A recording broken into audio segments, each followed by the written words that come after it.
From KOAT Action 7 News, this is breaking news. That breaking news, we continue our coverage of several fires burning in New Mexico. Officials in Ruidoso giving us an update now on the McBride fire. Let's take a listen. The Nogal Canyon fire, burning 1 mile south of the town of Nogal, New Mexico, is 427 acres and 4% contained. 6 homes and 8 outbuildings have been lost. No fatalities and no injuries on the Nogal Canyon fire. I'd now like to introduce the mayor of the village of Ruidoso to say a few words.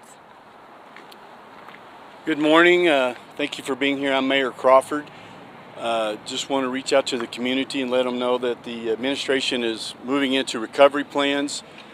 So if you're displaced, you've been evacuated, you know of someone that doesn't have a place to stay, please reach out to the hotline and we can make accommodations for you.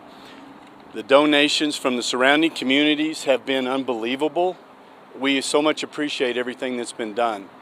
But we're full, and so we're trying to use those resources that we've been giving adequately and efficiently.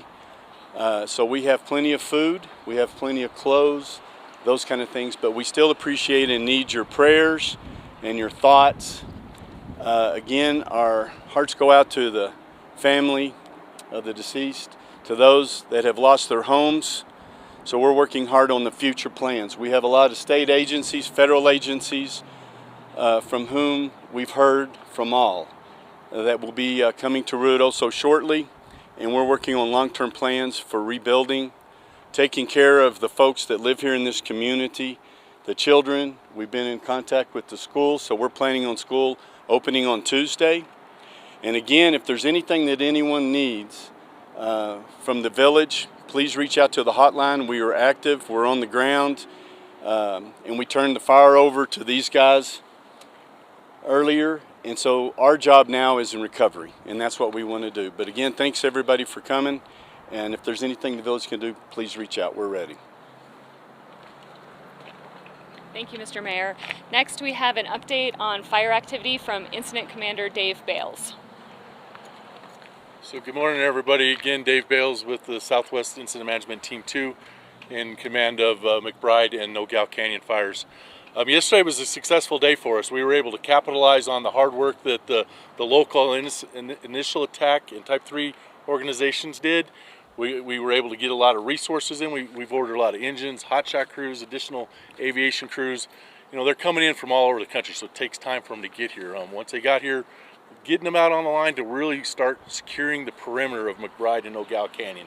So that's where we're concentrating on our efforts, using aviation and those ground resources to do that. Also working in and around these structures that have burned and making sure it's safe. So as we mop up, you know, any of the hot embers that are around there. So we have engine crews working on that kind of stuff. That work continues today. Today is a different weather day than we had yesterday. Today's a little hotter, a lot drier, and going to be a lot more windy. We have red flag wind conditions today. Again, that often hampers our aviation assets. So we've had, a lot of resources coming to us. We're getting the resources we need. We appreciate everyone sending the support to these fires that we have, and we're getting them out online again to work on those perimeters and in and around the burn structure. So today we're hoping for a successful day through the weather. But yeah, we're making progress again, capitalizing off all the hard work that's been done to this point. So thank you, and I'll be available for questions here at the end. Good morning, I'm Carrie Gladden. I'm the village PIO for the village of Ruidoso. I'm just going to quickly go over the evacuations, all of which are still in place. Nothing has been lifted. We've got Moon Mountain, Gavilan Canyon from Highway 70 out to Eagle Creek, everything east of Hull Road, Homestead Acres, Rancho Ruidoso Estates, Deer Valley, Deer Park, and Alto east of Flute Player. So those are all still in place. No evacuations have been lifted at this time. And with that, we'll open it up for questions from you guys. Gabe? About how many units have come in to help out the Type 1 fire team? Just reiterate the question.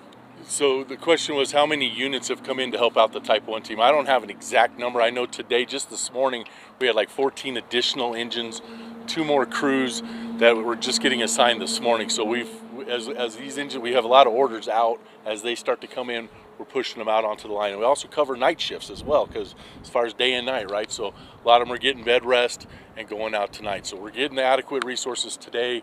Again, and a lot more engines and crews are coming into. It's rough country out there, as you can imagine. You can't drive to every piece of this fire, so taking hotshot crews and hand crews to get out there. So appreciate the question.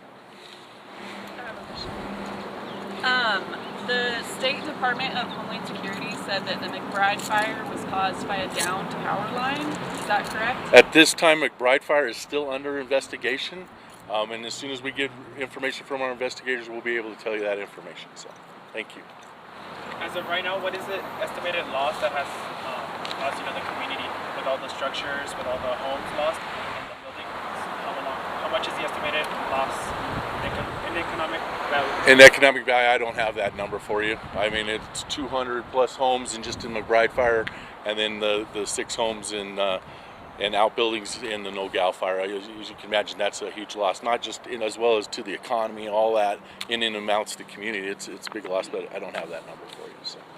Has more power been restored to customers? I know yesterday we were looking at 5,000. Has that improved at all? I'm sorry, what was the question? About electricity. Electricity Yeah. restored to the public. So we were able to restore a lot of extra power last evening. So there is still customers that are still out of power. Our incident management team is working closely with the utility companies to make sure it's safe to turn back power on. There have been areas where they've just been trying to add power into areas, but I know they were able to get more power back out to the community, but not everyone is back to power right now. So. Do you have an estimate on that number? I do not have that number right now for you. The other thing that we wanted to ask is that we were looking at previous maps of other fires going on. It appears the McBride fire is going into those burn scars, previous burn scars. Does it make firefighters' jobs easier, more difficult when it goes into those burn scars? Tell us a little bit about that. Absolutely. So historically, any other burn scars, depending on how old those burn scars are, could actually help aid our efforts. So as they move into some additional fires of the White Fire and some of these fires that have previously happened in the Ruidoso area, it's different type of fuel type. So you may not have the tree canopy and such that you had in and throughout town and in some of those areas. So as it transitions in those fuel types, we're able to access it better with either crews or aviation. So it can help us. But again, depending on how old those scars are. So appreciate it. Can you tell us which direction the fire is moving at this time? I know we were talking about the airport yesterday, kind of head that direction. Any kind of direction right. out? Currently, with the winds, everything is still moving in the northeast direction. And again, we had a lot of crews around the perimeter of these fires. And with the winds today, we're just trying to keep it in place where we can, the best we can. But it is, again, moving in the northeasterly direction. So. Speaking of those winds, do you think we'll have any aircraft be able to, attack that fire from above, or is it really going to have to focus on those ground crews? Absolutely. Yesterday, we used primarily helicopters with the wind we had, so they were working in conjunction with the ground crews. As they drop water, ground crews were right there to utilize that water. We didn't have the need to fly a lot of air tankers yesterday. In fact, we did not fly any air tankers yesterday. Today we did have some helicopter missions first thing this morning that took off, helping get repeaters in place, doing some recons for our crews to see what ground they need to work in, and some bucket drops. So as the wind increases the afternoon, that really lessens their ability to fly, obviously. So as it increases, we'll see less and less aircraft throughout the day. So. We heard a lot about wind being a big challenge. What about the terrain? Is it difficult for those firefighters to kind of maneuver in that area? Absolutely. You see how steep and rugged the terrain is around here. Even just if there isn't a road there, it's a hike in. So again, we're looking for our hotshot crews, our ground resources to hike in, especially a lot of that north and east country on McBride Fire and No-Gal. It's steep, rugged terrain for these guys to hike into. So thank you. Could you explain the process of the firefighters that they have to do in order to contain the fire? Create barriers and everything, trenches, and the equipment that they need to have in order to go into these fires. Okay, the process to put in contained barriers for the equipment our firefighters need. Yeah. So a lot of times we'll use bulldozers. That's the big one, right? That's the easiest one, putting in a line like a road. Our hand crews are hiking in with a pack and a shovel, a rake, a Pulaski, an axe, things like that they will dig a fire line, hand line on, and right up against the fire's edge is the best secure way for us to secure that fire's edge. And again, when using retardant and helicopter drops, it's easier for our firefighters to follow up that black edge and create that fire break per se of fuel, and so the fire is no longer to continue on there. So Thank you. Go ahead. What's the furthest northern part of where the fire's at right now? Like, what's the closest street it's at? Closest street it's at right now, there's spots everywhere. So as we're working out, that's why we have a lot of different fires. So as we're working through the spots, I know it's moving towards the airport in that Alto Canyon area. Do you have that? Yeah, I was just looking at the fire map that came out this morning, and just to give people who are familiar with the area an idea of where that fire is located, the fire is currently east of Alto Mesa Estates and south of Rancho Ruidoso Valley Estates. So we're still south of the airport, south of that Rancho Ruidoso Valley Estates area, giving locals kind of an idea of where that fire's going.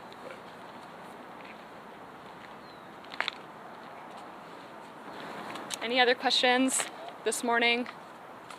Thank you guys so much for being here. Have a good day. Yeah, live update right there on the McBride fire in Ruidoso. Of course, the winds playing a big factor in firefighters' ability to fight these flames. Byron is here now with a look at the conditions that they're going to be facing come today. Hey there, Todd. The good news is that there are no wind advisories or wind warnings in effect, which means there aren't any unusually strong winds across any part of New Mexico right now. These are just your kind of run-of-the-mill springtime winds that we deal with, and that makes it difficult for, of course, the firefighters out there. Any breath of a wind will make it difficult, especially when you have relative humidity of just 6%. This is reported from the Ruidoso Airport, and you see those winds out of the west at 23 gusting to 34 miles per hour, pushing that smoke off to the east from those fires, the McBride and the Nogales Canyon fire right now. But we're not looking as widespread smoke as we saw the past couple of days, because they're likely have gotten a little bit of a handle on that fire better over the past couple of days with those lighter winds. We still have that extreme fire danger across the east and south part of the state. That's just due to the fact that we have very dry conditions out there. And again, warm temperatures and any breath of a wind will create those difficult firefighting conditions. Right now, the humidity you see is very low across much of New Mexico. Anytime it's below 15%, that's when we're talking about the really dry conditions out there, and we have that for a large part of the state now. These are current wind speeds. You see the strongest winds as expected today across the northeastern part of the state. Raton and Moriarty reporting 20+ mile-per-hour winds. Also, that wind in the Ruidoso area right now, those gusts are strongest up around Raton with a 43 mile-per-hour gust there right now. Tracking the winds hour by hour as we go in the late afternoon and early evening, where you see the patches of green. That's where the breezes will be the strongest as we head through the afternoon. They will come down for tonight. We're going to see a little bit of a front push through the eastern part of the state, a backdoor front that will add some moisture to that part of the state briefly. But tomorrow it looks like the strongest winds will favor the Four Corners and northwestern part of New Mexico up around Farmington, Gallup, and Grants. Now that forecast humidity, it's going to stay pretty low through the day today. I do think tonight with that backdoor front push into the east, we'll see a little low-level moisture work in. So briefly we'll have a higher humidity up around Clayton and Tucumcari, but it's not going to really make it into the Ruidoso area. And notice as we go toward tomorrow afternoon, again, we are going to see the humidity dropping with that dry westerly flow. So staying dry out there, critical fire weather conditions, that's the takeaway, but at least we don't have any dangerously strong winds knocking down power lines and trees and things like that right now. Yeah, this next video is going to reflect everything you're just talking about too, Byron. Brush fire that started this morning. You're talking about how dry it is, right? This is in the Placitas area. It started earlier this morning. Sky 7 was flying over it about 30 minutes ago. You can see it's near a couple of homes in the area. And also, as Byron was emphasizing there, it's calmer this morning, which is extremely helpful to this. We know Sandoval County Fire and Rescue is battling the fire at this point. We are working with officials to find out if there are any evacuations that are going to be popping up in this area. We'll let you know, of course. For the latest on this fire, the McBride fire, any others burning in the state, head to KOAT.com. We have ways you can help those affected and any evacuation notices posted there. Let's get you back to the View now. Thanks for being with us.